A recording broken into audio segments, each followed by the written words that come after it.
కాదు అని అంటుంది. తెలంగాణ బతుకమ్మలు ఇద్దరు ఇక్కడ కూర్చొని ఉన్నారు. పెద్ద బతుకమ్మ విమలక్క, మా ఇక్కడ ఇంకో బతుకమ్మ కూడా మామూలు బతుకమ్మ కాదు, గూడూరు నారాయణ స్వామి గారు పేరు విన్నారు ఎప్పుడైనా? తెలుసా? ఎవరు ఎవరు ఎవరు గూడూరు నారాయణ స్వామి గారు తెలుసా? అరే నిజాం మీద బాంబు వేసినోడు భయ్, గదే చరిత్ర మనకు కావాల్సింది. నిజాం మీద బాంబు వేసిన ధైర్యశాలి, ధీశాలి ఓ బిడ్డ ఇడ ఉన్నది, కన్న బిడ్డ ఇడ ఉన్నది. ఇడ మా అక్క ప్రొఫెసర్ మనోజ గారు చాలామంది ఉన్నారు ఇంకా మాట్లాడేటోళ్ళు. జర ఓపికగా పాలమూరు యూనివర్సిటీలో ప్రొఫెసర్, ఇంగ్లీష్ ప్రొఫెసరు, తన కూడా వచ్చి ఇక్కడికి మాట్లాడేందుకు. మా నాన్న వాళ్ళ నాన్న ఇద్దరు చాలా సన్నిహిత స్నేహితులు. బయట ఇట్లా ఒడిలో ఉంటుంది, మా నాన్న ఒడిలో ఉంటుంది. ఇంకా వీళ్ళు మాట్లాడేటోళ్ళున్నారు. అక్క మీరు ఆఖరి వరకు ఉండాలి, ఆఖరికి ఇంకో ప్రోగ్రామ్ ఉన్నది బయట. ఓకే, సో ఇప్పుడు నేను మా ప్రొఫెసర్ వినాయక్ రెడ్డి గారిని, కాకతీయ యూనివర్సిటీ మాజీ ప్రొఫెసర్, జర ఉన్నట్టు మాట్లాడతారు సార్ కూడా. సరే కొద్దిసేపు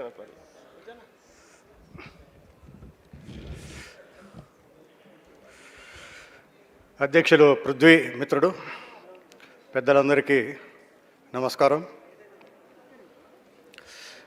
ఈ ధిక్కార కెరటం పుస్తకం వేసినప్పుడు ఇది నేను అనుకుంటా సుందరయ్య విజ్ఞాన కేంద్రంలో ప్రారంభించడం జరిగింది. దాని తర్వాత కూడా 2-3 సందర్భాలలో ఈ విషయం మీద మాట్లాడడం జరిగింది.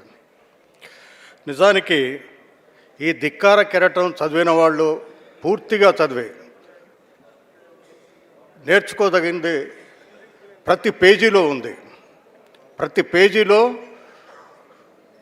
ముచ్చెర్ల సత్యనారాయణ గారి వ్యక్తిత్వము, ఆయన నిజాయితీ, ఆయన ధిక్కారం అనేది మనకు తెలుస్తూ ఉంటుంది. ఇంతవరకు వక్తలు చాలామంది మాట్లాడారు, కానీ తెలంగాణ ఉద్యమానికి పురుడు పోసిన వాడు ముచ్చెర్ల సత్యనారాయణ. ఎప్పుడు అంటే అది తను హై స్కూల్లో ఉన్నప్పుడు ఈ తెలంగాణ ఉద్యమానికి పురుడు పోసినవాడు ముచ్చెర్ల సత్యనారాయణ. ఎందుకంటున్నానంటే తెలంగాణ ఆంధ్ర కలిసిన తర్వాత వరంగల్ లోపల హై స్కూల్లో చాలామంది టీచర్లు ఆంధ్ర నుంచి ఉండేవాళ్ళు. ఆ టీచర్ల గొడవల్లో అప్పుడే మొదటిసారి నాన్ ముల్కీ గో బ్యాక్ అని నినదించిన వాడు ముచ్చెర్ల సత్యనారాయణ గారు. అంతవరకు కూడా ఎవరికి ఈ నాన్ ముల్కీ అనేది ఎవరికి తెలియదు ఇక్కడ తెలంగాణ మొత్తం లోపల. నాకు తెలిసి ఈ పుస్తకం చదివిన తర్వాత నేను అర్థం చేసుకున్నది. దాని తర్వాత తన విద్య పూర్తయిన తర్వాత మళ్ళీ రాజకీయాల్లోకి వచ్చాడు. రాజకీయాల్లోకి వచ్చిన తర్వాత కూడా 3 సార్లు గ్రామ సర్పంచ్ కావడం. ఆ రోజుల్లో తెలంగాణలో భూస్వాములు రాజ్యమేలుతున్న కాలంలో తను సమితి ప్రెసిడెంట్గా ఎన్నిక కావడం అనేది సామాన్యమైన విషయం కాదు. అప్పుడు వరంగల్ జిల్లాలో రామచంద్రారెడ్డి, హైగ్రీవాచారి గ్రూపుల మధ్యన చాలా అందరు కాంగ్రెస్ అయినా కానీ గ్రూపుల మధ్యన తగాదాలు బాగా ఉండేవి. దాంట్లో ఎవరు కూడా ముచ్చెర్ల సత్యనారాయణ గారిని సమితి ప్రెసిడెంట్ కావడానికి వాళ్ళకి ఇష్టం లేదు. ఎందుకు ఇష్టం లేదంటే ఇంకొక బీసీ ఎవరైనా పర్వాలేదు, కానీ ఈయన అయినట్లయితే తన సొంత వ్యక్తిత్వంతో రాజకీయంగా బలపడే అవకాశం ఉంటుంది కాబట్టి ఈయనను కాకుండా చూశారు. కానీ ఈయన వ్యక్తిత్వం, ఈయన నాయకత్వంలో అప్పుడు గ్రామాల సర్పంచులు ఈయనకి మెజారిటీ ఓట్లు ఇచ్చి సమితి ప్రెసిడెంట్ చేయటం జరిగింది. ఆ రకంగా రాజకీయాలలో ఎంటర్ అయ్యాడు. ఎంటర్ అయిన తర్వాత కూడా 1964లో ఈ మొదటిసారి టీఎన్జిఓస్, కేఆర్ ఆమోస్ నాయకత్వాన్ని టీఎన్జిఓస్ ప్రారంభించడం జరిగింది.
పడ్డానికి ఉపయోగించుకున్నారు ఆ పొజిషన్ తప్ప తమ సామాజిక వర్గాన్ని బాగు చేయడానికి కానీ తమ సామాజిక వర్గం యొక్క శ్రేయస్సును కోరి ఈ పార్టీలలో ఉన్నారు తప్ప ఈ వాళ్ళ సామాజిక సమానత్వం కోసం ఎవరు కూడా ప్రయత్నించిన సందర్భం అయితే మనకు కనపడదు.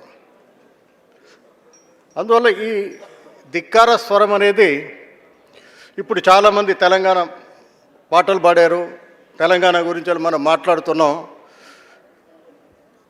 ఆంధ్రప్రదేశ్లో ఉన్నదానికంటే తెలంగాణ తర్వాత అది విద్య కానివ్వండి, వైద్యం కానివ్వండి, ఆర్థికంగా కానివ్వండి, ఇరిగేషన్గా కానివ్వండి, సాంస్కృతికంగా కానివ్వండి ధ్వంసమే అయింది తప్ప దాన్ని మనం ముందుకు తీసుకోలేని పరిస్థితుల్లో ఈ తెలంగాణ ప్రభుత్వాలు ఉన్నాయి. ముందుది కానివ్వండి, ఇప్పటిది కానివ్వండి.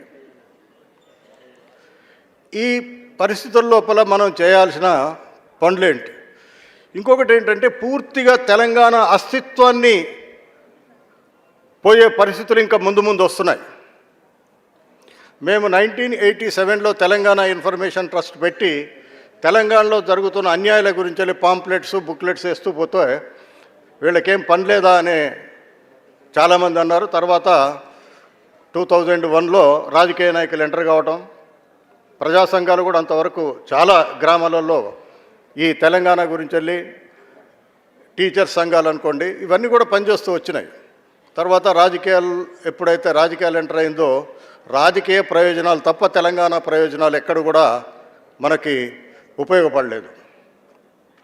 ఇప్పుడు ముందొచ్చే ప్రమాదం ఏంటంటే చాలామంది వినుంటారు,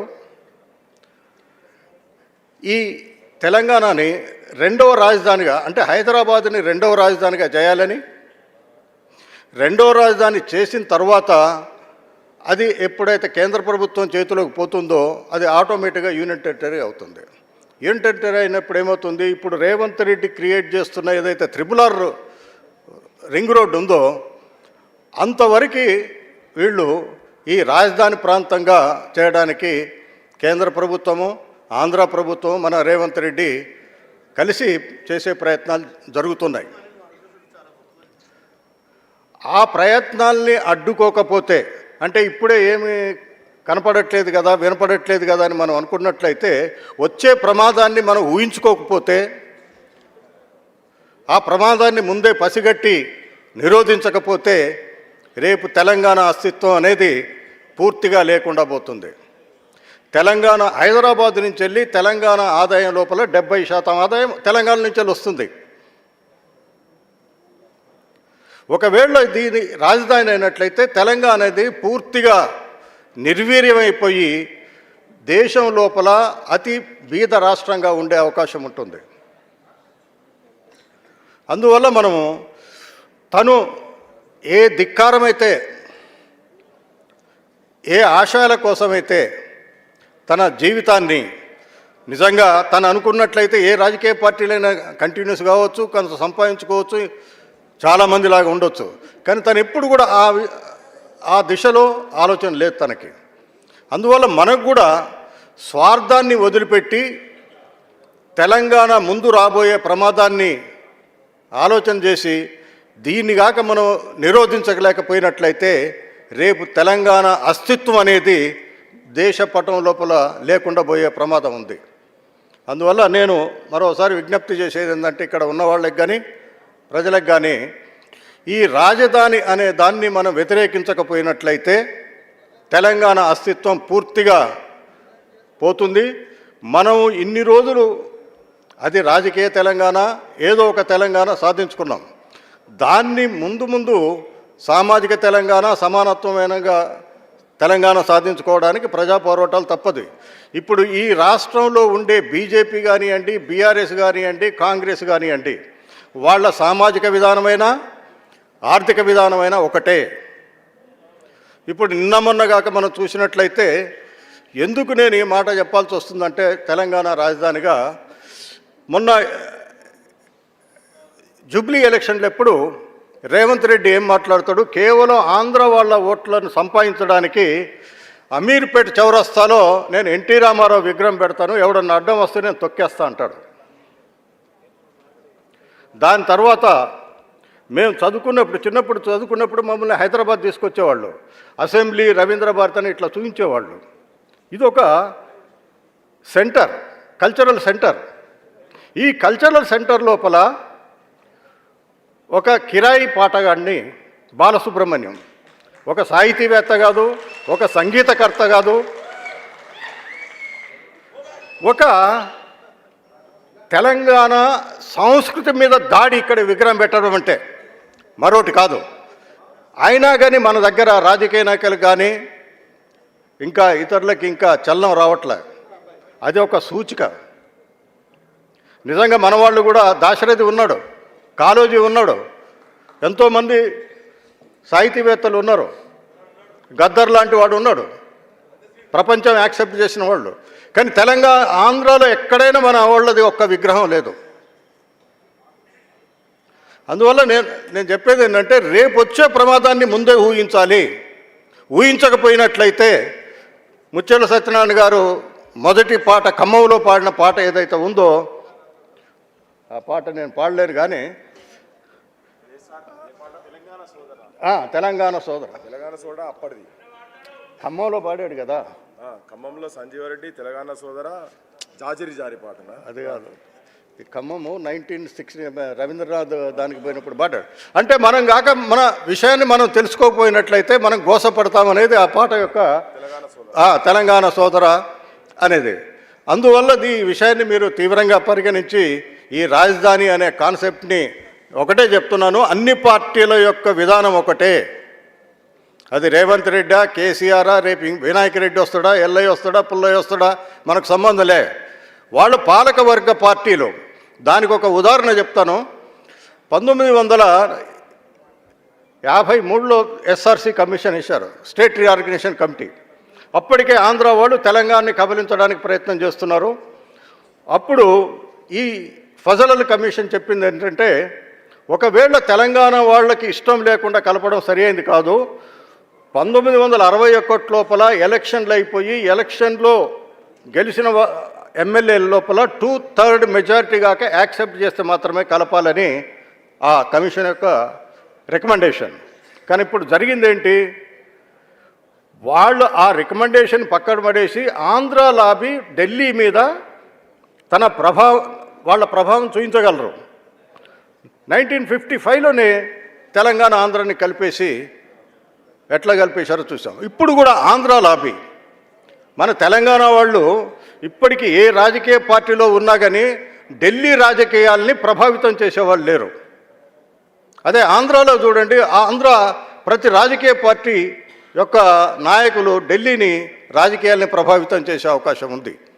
అందువల్ల మనం దీన్ని తేలికగా తీసుకోకుండా ఈ రాజధాని యూటీ, అప్పుడు ఈ హైదరాబాద్ లేకుండా తెలంగాణ ఒక శరీరమైనట్లయితే, హైదరాబాద్ని రాజధాని చేసినట్లయితే తలకాయ లేకుండా మొండెం బతకలేదు. కాబట్టి తెలంగాణ బతకాలి అంటే మనం హైదరాబాద్ని కాపాడుకోవాల్సిన అవసరం ఉందని, దానికి ముత్యాల సత్యనారాయణ గారి స్ఫూర్తి, ఆయన జీవితాన్ని పూర్తిగా చదివితే మనం ప్రజల కోసం ఏమైనా పనిచేయగలుగుతామే ఆలోచన వస్తుందని ఈ అవకాశం ఇచ్చిన పృథ్వీరాజ్కి, మిత్రులందరికీ నమస్కారం. Thank you.